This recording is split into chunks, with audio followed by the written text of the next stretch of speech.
O meu gênero de jogos favorito, desde que eu comecei a jogar videogame, sempre foram os RPGs.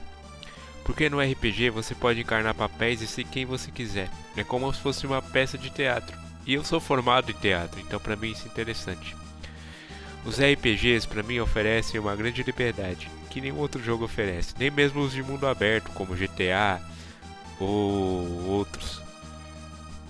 O mundo aberto oferece possibilidades de fazer as coisas como você bem entender sem seguir regras.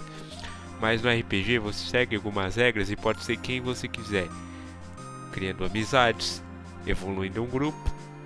E eu, que valorizo uma boa história mais do que ninguém nos jogos de videogame, sei que o gênero que tem as melhores histórias é o gênero de RPG. E desde que me entendo por gente, eu joguei dois gêneros quando comecei a jogar videogame. Comecei com jogos de futebol, porque gosto bastante de futebol,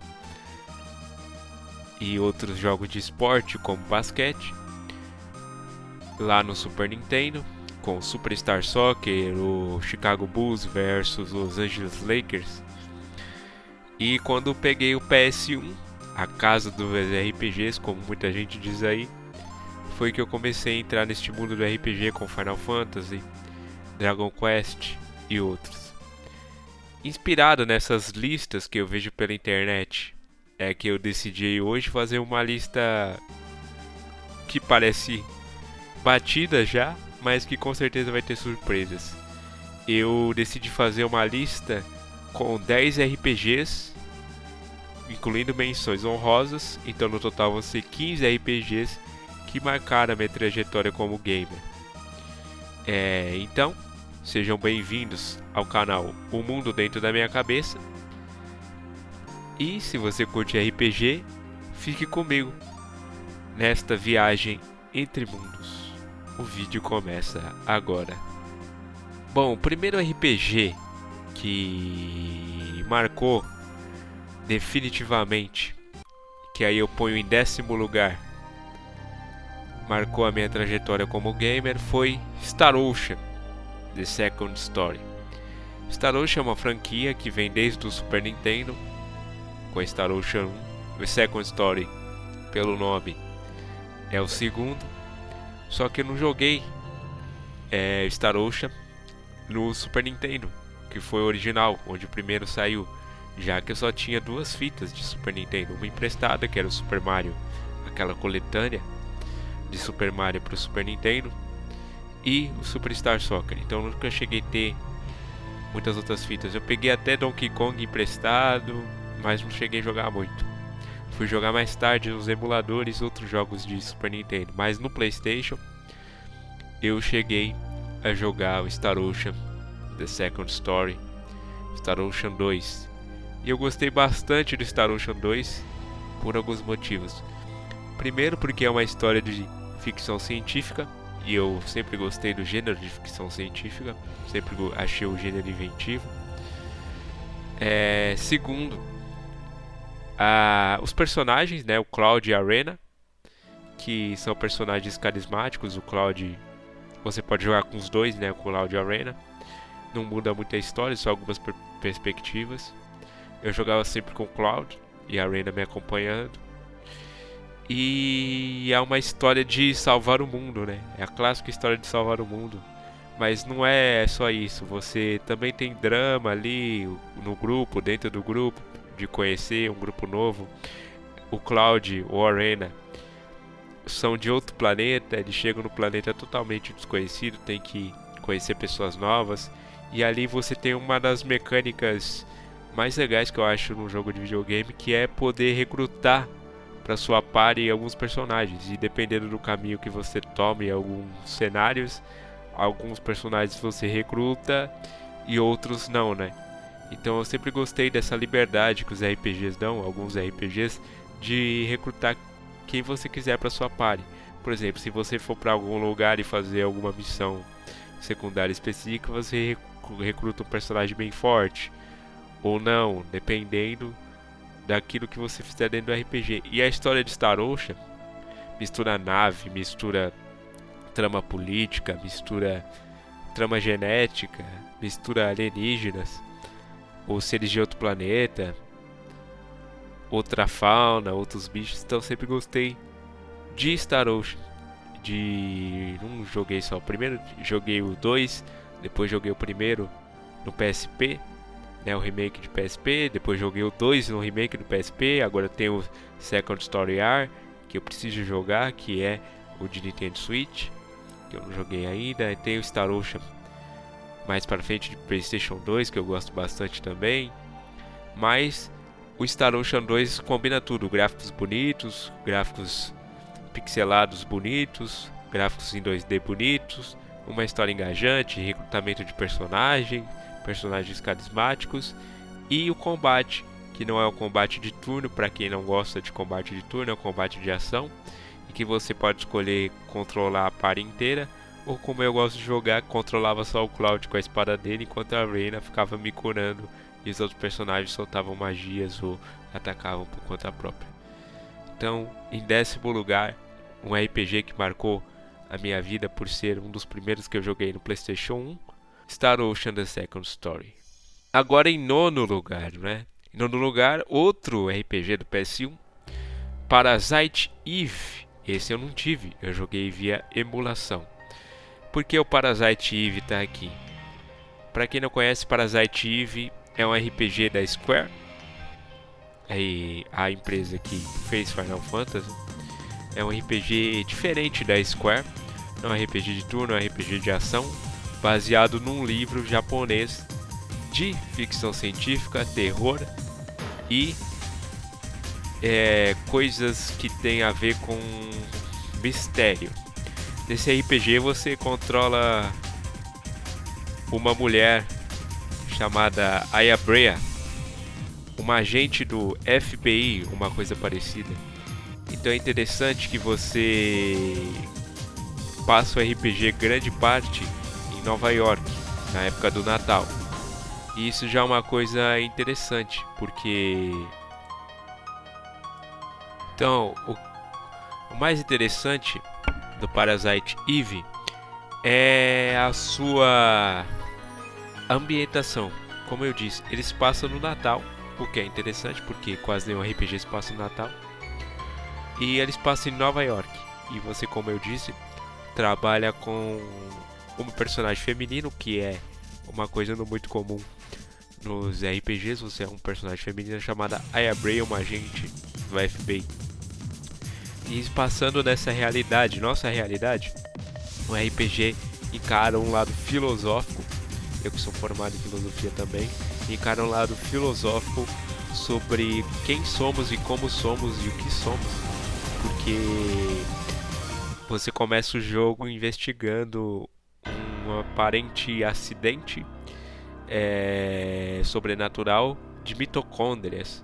Uma explosão de mitocôndria aconteceu no grande teatro de Nova York e você tem que investigar como isso vem acontecer, e você entra no meio de experimentos e reviravoltas políticas e tramas de conspiração, que é bastante interessante. E o gameplay é mais interessante de tudo, porque é um RPG de ação, não é RPG de turno. É um RPG que você usa armas, né, armas de fogo. É um RPG que você usa poderes mentais. E é um RPG que você luta com animais mutantes, pessoas mutantes e até um bebê mutante.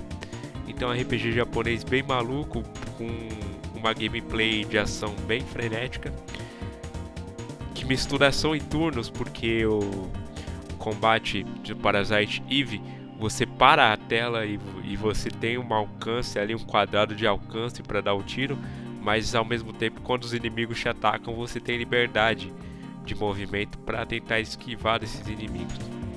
Então é bastante interessante, além da história ser contemporânea, o que é um fraco meu. Eu gosto bastante de histórias RPGs que se passam no mundo que a gente vive, e Parasite Eve é um exemplo disso, assim como outro exemplo que vocês vão ver adiante na lista. Então Parasite Eve me marcou pela temática, né? Temática adulta, pela protagonista feminina e pela gameplay inovadora. vamos pro próximo agora. Eu vou admitir que eu vou roubar um pouco nessa lista, porque em oitavo lugar, o próximo RPGs são 2. É da minha franquia, uma das minhas franquias favoritas, né? Que é o Dragon Quest. E neste oitavo lugar eu vou pôr o Dragon Quest V e o Dragon Quest XI. Por que eu vou pôr o Dragon Quest V? Porque o Dragon Quest V, pra mim, é um dos melhores Dragon Quests, tem a história mais completa. E por que isso? No Dragon Quest V, você começa nascendo. Sim, você começa jogando com o pai do protagonista no dia do seu nascimento e vai até o dia, né? Vai viver a vida do protagonista desde a infância, com seus primeiros amigos, com seu primeiro amor, com seus primeiros desafios, até passar a vez para os seus descendentes. Você joga com seus filhos também, os seus filhos fazem parte do sua party, né? Do seu grupo de combate. Então você vai vivendo ali no começo a vida do pai, depois passa para o protagonista, o filho, depois passa para os seus descendentes e no final vocês têm que salvar o mundo. E é um RPG inventível justamente por isso, né? Você começa a viver a história do teu protagonista desde o momento que você nasce até o momento que você passa a sua linhagem adiante. E é uma pouca coisa que eu vi. Um RPG de PS5 também, o Dragon Quest V, que teve um remake, né, um remaster ali pro 3DS, que é a versão que eu recomendo jogar, porque tem umas qualidades de vida a mais. E é interessante justamente por este mote de plot, além de ter o combate clássico do Dragon Quest, que é em turno, e ter uma história alegre. E ter os party chats, ter tudo que Dragon Quest tem, que fez Dragon Quest ser o fenômeno do Japão que sempre foi, que cada vez que lança o Dragon Quest os patrões têm que dar um feriado longo porque o pessoal falta no trabalho para jogar Dragon Quest. Então, se tem ali tudo que é Dragon Quest, ainda tem uma história envolvente, uma história nova, uma história que foge do padrão, que acompanha do nascimento até a passagem para os herdeiros. Então é interessante. E tem todo tipo de aventura, você começa no mar, vai para a terra, vai para o céu. Então não para ali até o fim do jogo. E no final de tudo é uma história clássica de herói, você tem que salvar o mundo do grande mal. E é uma história que todo mundo gosta de jogar, todo mundo que gosta de RPG espera salvar o mundo, né? E o Dragon Quest XI, porque é o último, é o mais acessível ali para quem quer começar. Se liga com o 5, se liga com toda a franquia, né? É uma prequel de toda a franquia, né? Você começa ali com o primeiro herói do mundo de Dragon Quest. Você começa também ali no momento em que ele se torna um herói, né?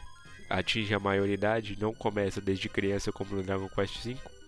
Começa ali quando ele se torna já um adulto, um adolescente para um adulto, e vai viver a história, vai viajar. Também pega barco, pega trem, pega a pé e vai ali, tem tudo o que tem o Dragon Quest. Foi um reinvento ali do Dragon Quest que voltou depois de muito tempo e fez muito sucesso porque é um jogo simpático. Tanto o 5 quanto o 11 são jogos simpáticos, você se importa com os personagens. E tem ali a arte do falecido e prestigiado Akira Toriyama, autor de Dragon Ball, né? É uma grande contribuição do Akira para o mundo dos games. E também tem a genialidade do Koji Hori, sempre ali no comando da franquia. E me marcou por ser um RPG do Play 1, o primeiro videogame que eu tive mesmo acesso e pude jogar vários jogos. E agora no Play 4, Play 5, o Dragon Quest XI foi um dos grandes RPGs que eu joguei, porque reavivou tudo o que eu lembro que Dragon Quest é.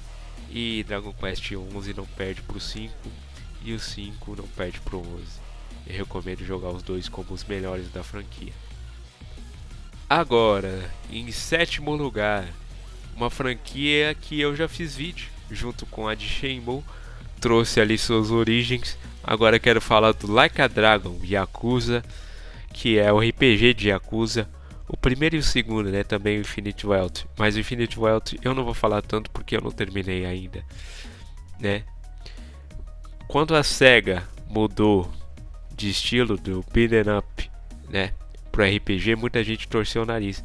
Mas aí saiu o Yakuza 7, que coincidentemente ficou em sétimo lugar, e mudou tudo, né? Trouxe uma party, uma história simpática, um protagonista simpático, um protagonista alegre, que é o Ichiban Kasuga, né?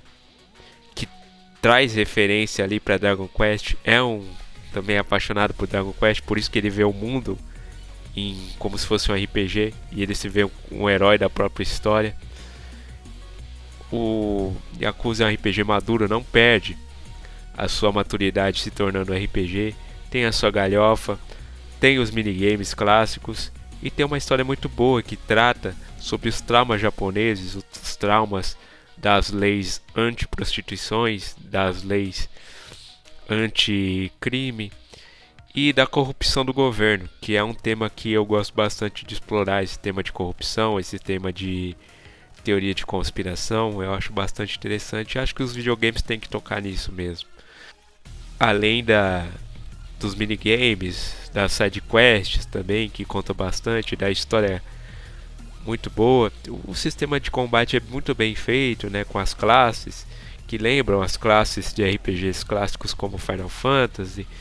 E você pode trocar ali as classes, pode colocar cada personagem na classe que quiser, fazer combinações, isso dá uma liberdade muito grande. E aí Yakuza é o grande RPG moderno, na minha opinião, essa nova série do Yakuza, né?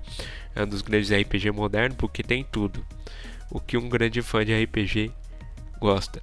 E a RPG do Yakuza, apesar de ser de turno, ele não parece de turno, ainda mais no Yakuza Infinite Wealth, que o Kiryu muda pro modo, né, de beat'em up. E isso, apesar de eu não ter terminado o Yakuza 8 ainda Infinite Wealth, eu já gostei dessa parte. Então eu tô ansioso para terminar o Yakuza Infinite Wealth e eu já considero o Yakuza 7 um dos grandes RPGs já feitos.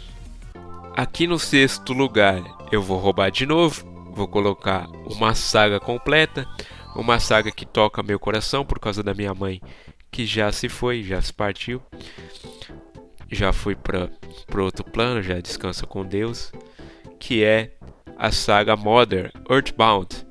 Por que a saga Modern tem este nome, né?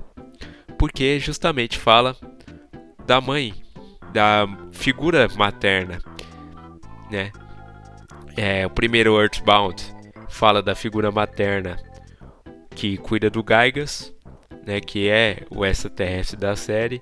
O segundo fala da figura materna quando a gente sai de casa para enfrentar a volta do Gaigas. E a gente fica ligando para nossa mãe, para o nosso pai, para nossa família, para matar a saudade. E o terceiro mostra ali a figura da mãe, como lidar com a perda da mãe, como lidar com a ausência materna, né? E é uma coisa que o próprio autor do jogo teve que lidar porque ele é órfão. E Earthbound tem o seu humor ali escrachado, tem o seu humor meio South Park, o seu humor politicamente correto, de colocar uma criança para lidar com valentões, ou bater na polícia, ou bater em cachorro. Mas é uma história que toca o coração. E no Modern você começa ali querendo conhecer mais daquele mundo, porque começa, por exemplo, Earthbound começa como se fosse uma série. Você dá nome para você, para os seus companheiros e para o seu cachorro. Só que você não vai imaginar que se trata de uma invasão alienígena e que o alienígena tem uma mãe que é uma mãe humana, que ao mesmo tempo é extraterrestre, que ao mesmo tempo mora em outro planeta. Modern 3 você não imagina que vai começar o jogo com a morte da sua mãe. Modern 1 você não imagina que o alienígena tem uma mãe. Então é bem tocante esse sistema de família que o Modern traz. E os inimigos também engraçados que o Modern sempre trouxe. Uma coisa bem interessante. O Modern tem uma história bonita que se trata sobre a família, como disse a mãe. E me cativou por ser o primeiro jogo que eu joguei no emulador de Super Nintendo do PlayStation 2 foi Earthbound. Depois eu conheci que se tratava numa série, joguei Modern no emulador de GBA e Modern 3 no emulador de GBA. Uma pena que a Nintendo não liga mais pro Satoshi Itoi e não fez mais Moderns. Seria uma série que eu gostaria que voltasse com remake, com jogo novo. Satoshi Itoi foi esquecido no churrasco pela Nintendo. Modern é uma das franquias mais inventivas de RPG da Nintendo. Quem sabe o dia volte. Agora, outra seara do RPG que eu gosto bastante é os RPGs táticos. E, para mim, o ápice do RPG tático é uma franquia da Nintendo que quase foi esquecida pela Nintendo, mas agora acho que é um dos grandes representantes dos exclusivos da Nintendo, toda a geração de novo console da Nintendo tem um. Vamos ver o que eles vão fazer no Switch 2. É claro que eu estou falando da franquia de RPG Fire Emblem. Toda Fire Emblem aqui eu roubo na quinta posição, com toda a franquia Fire Emblem, que eu joguei quase toda, né? E dos que eu joguei, meu favorito é o de 3DS, é o de Nintendo Switch e são os de GBA, né? A franquia Fire Emblem, ela é uma franquia de RPG tático de guerra, que você tem que conquistar, derrotar, evoluir os personagens, fazer relacionamento com eles, e se você perde eles, você perde permanentemente. É por isso que é uma franquia tão diferente.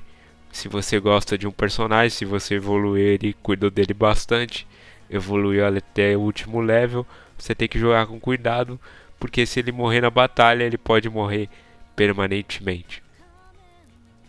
É uma coisa ali que o Fire Emblem começou no SNES, passou por todas os consoles da Nintendo, chegou um momento em que não estava vendendo bem, e a Nintendo chegou para a Intelligent Systems e falou que encerraria a franquia, né? Mas graças a Deus a Intelligent Systems deu tudo de si no Fire Emblem de 3DS, o que salvou a franquia, foi muito bem vendido, muito bem avaliado, e agora o Fire Emblem Three Houses no Nintendo Wii, que é o último, que eu acabei de finalizar ano passado. Gostei bastante do gráfico, da história, dessa divisão de classes, de escolas, de salas de aula, e o replay também, né? De que pode ali você pode escolher uma classe, uma sala de aula diferente e jogar de novo. Gostei bastante. Tinha gostado dos outros Fire Emblem. Tem o Fire Emblem Birthright Conquest, que são 3 Fire Emblems diferentes que contam uma história só, eu gosto bastante. O Fire Emblem de GBA também eu gosto bastante, que é o Shadow Dragon. Eu gosto bastante da história dos irmãos ali. E como se trata de trama política, como eu já falei que aprecio, Fire Emblem é só trama política, e a gameplay é bem divertida, de poder trocar objetos, de poder conquistar castelos, e também o papel tesoura ali do combate, pedra, papel, tesoura ali do combate é bem fácil de entender, e é bem desafiador também você manter todos os seus personagens vivos. A não ser que você jogue a batalha de novo, né? Mas aí não é a maneira certa. Mas o Fire Emblem é bem inclusivo, porque você pode desativar essa mecânica se você quiser. Mas a mecânica de perder personagem é a parte mais interessante do jogo, é mais inovadora. Pela história e por essa mecânica, e pelos personagens também carismáticos, e pelo replay do último jogo, que é o Three Houses, ele fica na quinta posição. A franquia Fire Emblem como saga principal, como um dos grandes RPGs já feitos, na minha opinião, e que me marcou. Agora vem o número 4.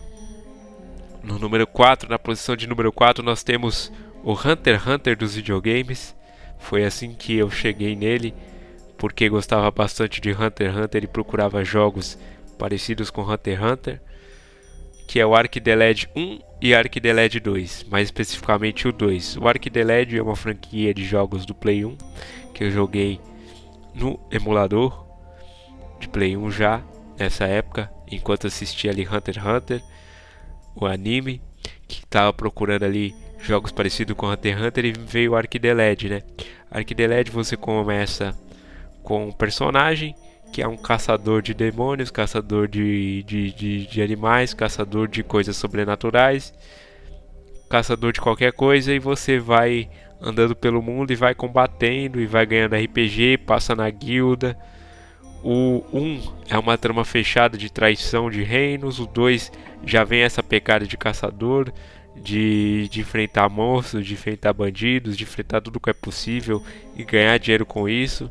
Então Arc the Led é um RPG ali esquecido também pela PlayStation, é da PlayStation, que parou no PlayStation 2 com o Arc the Led 3 e o Arc the Led 4.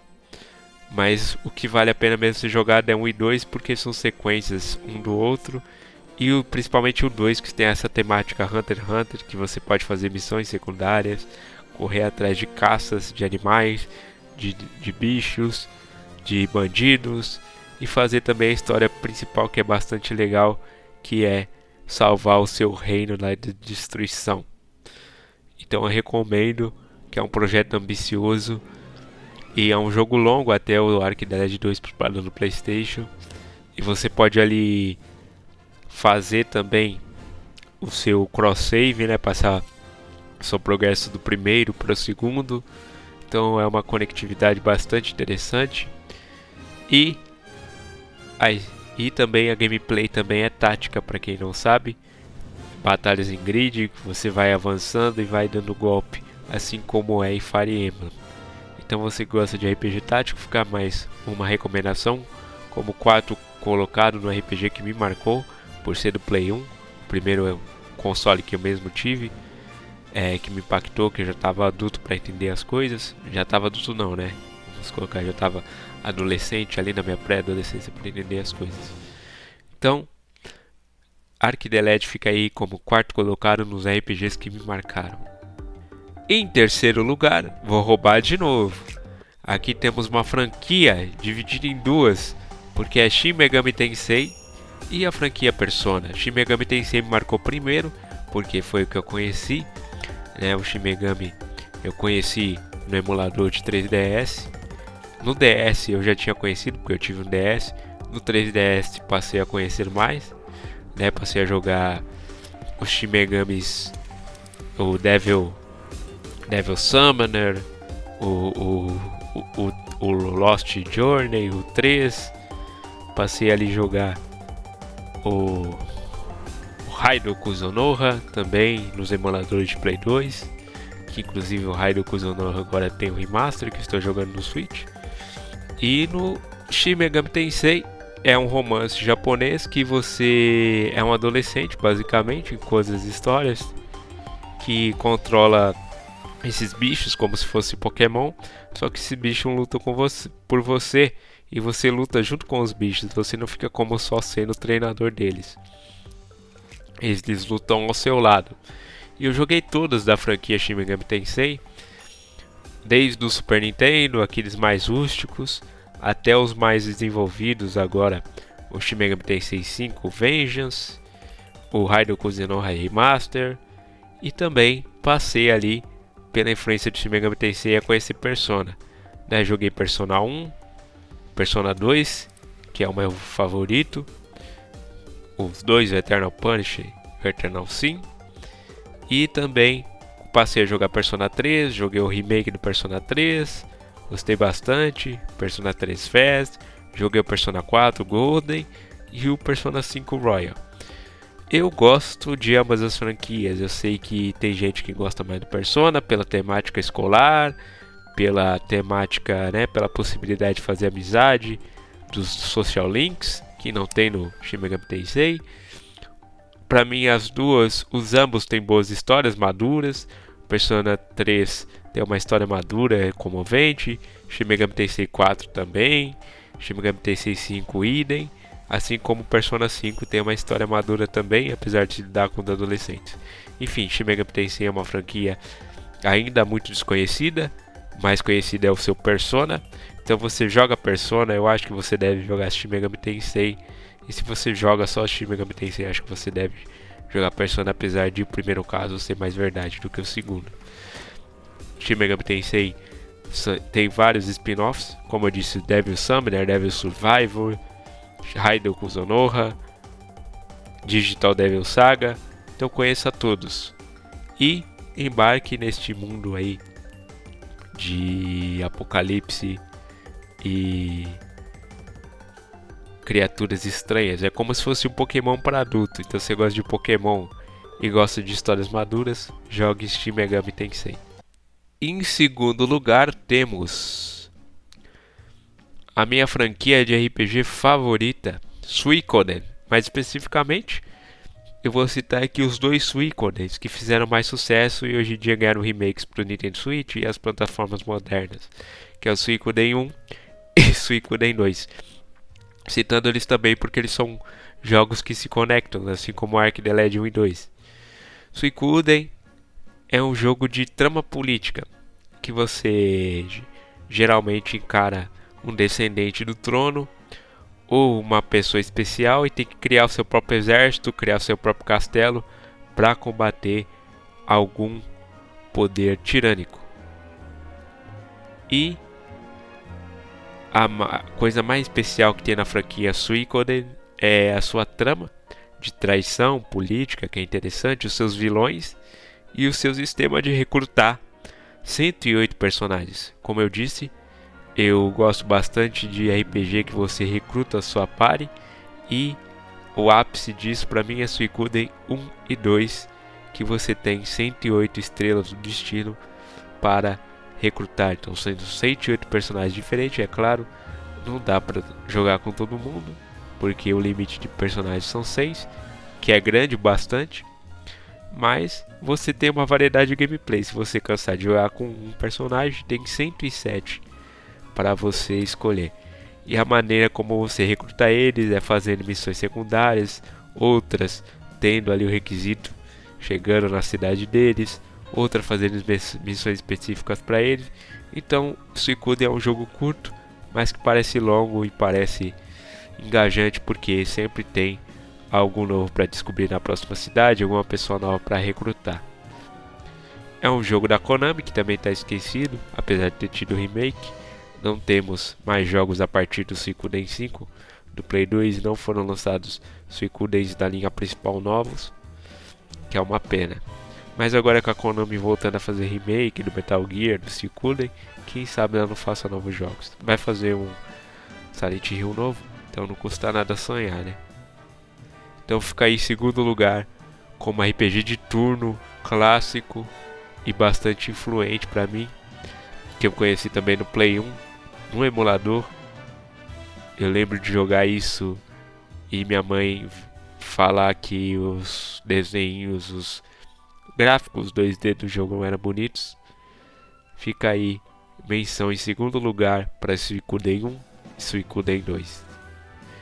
Para quem, vale lembrar, para quem tá com saudade da franquia Suikoden, pode jogar a 100 Heroes, que é um novo jogo do criador do Suikoden, que felizmente faleceu, mas que é um sucessor espiritual do Suikoden, que tem a mesma mecânica de recrutar 108 personagens. E agora, em primeiro lugar, um jogo que vai chocar algumas pessoas, eu acho, porque da franquia ele não é o favorito. O favorito é o 7, é o 9, é o 10, é o 12. Mas pra mim, o grande RPG que mais me marcou e o grande RPG já feito, o melhor RPG já feito pra mim, é o Final Fantasy VI. Por que ele é o melhor RPG? Pela história, pela conectividade que você tem com os personagens, pela variedade de personagens. Pô, tem até um personagem que você tem que fazer um Hadouken, né? Imprimir o comando de luta para ele fazer um golpe. Ele dá um pilão no trem fantasma. Então, pra mim, a diversidade ali do cast também. Nós temos o ladrão, nós temos a terra, nós temos o Loki, nós temos o Sabin. nós temos a Celes e nós temos o Kafka, cara. Pra mim, o Coringa dos videogames, né? Ele é claramente inspirado ali no Coringa do Batman, o palhaço louco, o Kafka. Final Fantasy VI é um jogo grande para um jogo do Super Nintendo, um jogo de cartucho que come bastante coisa ali, uma história complexa e tem bons personagens, tem boa história, tem boa jogabilidade, o jogo é rápido, só um pouco confuso na parte dos itens, mas você ali se vira. E para mim é o grande Final Fantasy, porque é uma jornada de fantasia, é aquilo que o jogo diz no nome, né?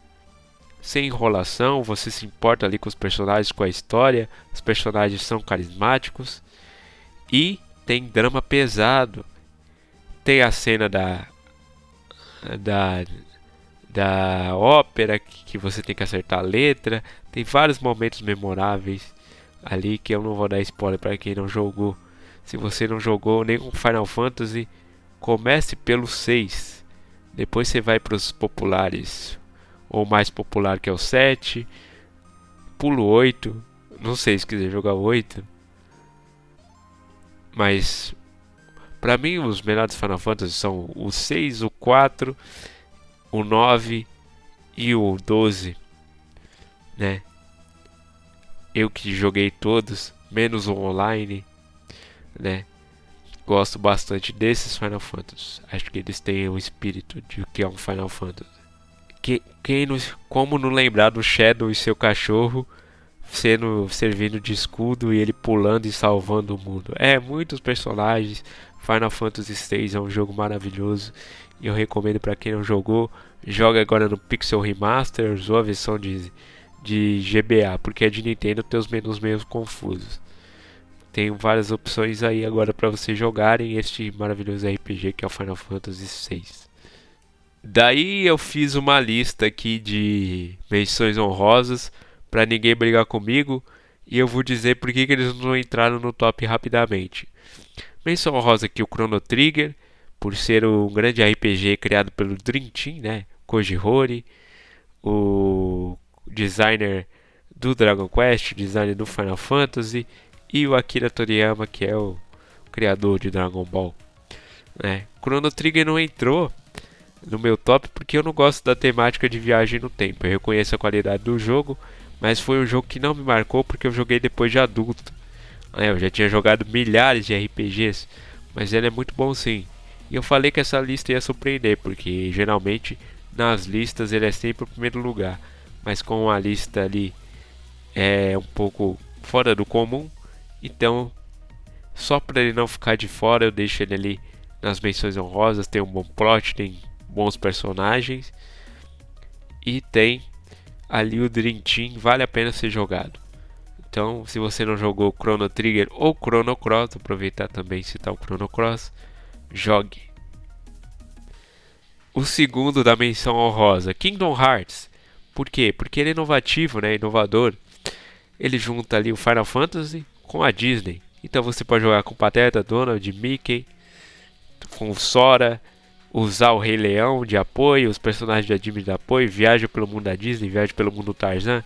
Então, se você é fã da Disney, fã de RPG, ou fã da Disney e quer entrar no mundo de RPG, recomendo aí jogar Kingdom Hearts. Só não liga para entender a história, porque é difícil. Começa ali pelo 1 e vai seguindo, vai jogando ali o que vier. Hoje em dia tem a coleção completa aí para computador, tá mais fácil, mas na época que eu joguei tinha que ficar pulando de console para console, porque cada console lançava um Kingdom Hearts diferente. Hoje em dia tá bem mais fácil, mas vale a pena por ser ali do mundo Disney, e a gente que é fã da Disney, cresceu com a Disney lendo os quadrinhos, a gente aprecia ali um jogo bem feito da Disney. E Kingdom Hearts é o melhor jogo Disney, que ao mesmo tempo não é da Disney, porque insere outras coisas. Não é só da Disney, né? Mas é da Disney. Outra menção honrosa é a franquia Ni no Kuni. Por que Ni no Kuni é bom? Porque toca num dos temas também que é ali a infância, que é ali a magia do estúdio Ghibli. Sim, o jogo é feito com a arte do estúdio Ghibli, a arte do estúdio do Hayao Miyazaki, né? Então já é um destaque grandioso ali. É um RPG da Level 5, uma empresa que faz bons RPGs, com combate estilo Pokémon, estilo de ação, e com uma história comovente também, que lida com a perda da mãe, recuperar a identidade. É bem emocionante ali a história do Ni no Kuni 1 e do Ni no Kuni 2. Outra menção honrosa que eu não citei como top porque não joguei todos os jogos ainda, estou adentrando nesta franquia, mas já sinto que ela é uma franquia de qualidade, que é a franquia The Legend of Heroes Trails in the Sky, né? Que é uma franquia política de combate de turno, com uma história madura, personagens cativantes e longa pra caramba. Eu joguei só os de PSP até agora, vou entrar agora nos de PS Vita e nos de PC. Joguei uns outros que é os que saiu mais recente, que é o Trails to Daybreak, que é um RPG mais de ação, mudou o estilo, e gostei mais porque acho que combina mais o RPG de ação que o RPG de turno com a franquia Tales. Espero que os remakes que vão sair agora dos primeiros Trails sejam no formato de ação. Então, se você gosta de trama envolvente, trama adulta e bom a gameplay e personagens cativantes, recomendo jogar a franquia Trails in the Sky The Legend of Heroes. E a última menção honrosa, claro, não podia faltar ela, é a franquia Xeno. Isso, Xenogears do Play 1, Xenosaga do Play 2 e Xenoblade dos consoles da Nintendo, que mistura filosofia, religião, sci-fi, mechas, política, tudo ao mesmo tempo, sem perder ali a essência, e sempre tem uma coisa interessante para se acrescentar ali na franquia Xeno. Espero que a franquia Xeno dure bastante. Eu não joguei todos, falta jogar a parte Blade da franquia. Eu joguei o Xenogears no Play 1 e o Xenosaga no Play 2, mas falta ali jogar o Xenoblade 2 e o Xenoblade 1. Agora com os remakes do Nintendo Switch, espero jogá-los. Mas são RPGs longos e eu tenho outras prioridades na minha fila, porque RPG não é o único gênero que me apetece. Mas é o gênero principal porque, como eu falei, tem boas histórias, e o que eu mais aprecio num jogo de videogame, além da boa jogabilidade e bons personagens, são boas histórias. E para mim o RPG proporciona tudo isso. É por isso que é o meu gênero de jogos favorito. Bom, é isso. Espero que vocês tenham gostado desse top de jogos aqui e que vocês curtam o vídeo, compartilhem com aquele seu amigo gamer essas indicações, esse top. Discutam o top de vocês, escrevam aí nos comentários o top de vocês e até a próxima. E espero que vocês consigam jogar esses jogos que eu recomendei. Alguns estão fáceis, tem alternativas, outros estão mais difíceis, mas a gente se vira, né? Quem é gamer se vira. Muito obrigado, até o próximo vídeo e te vejo na próxima viagem.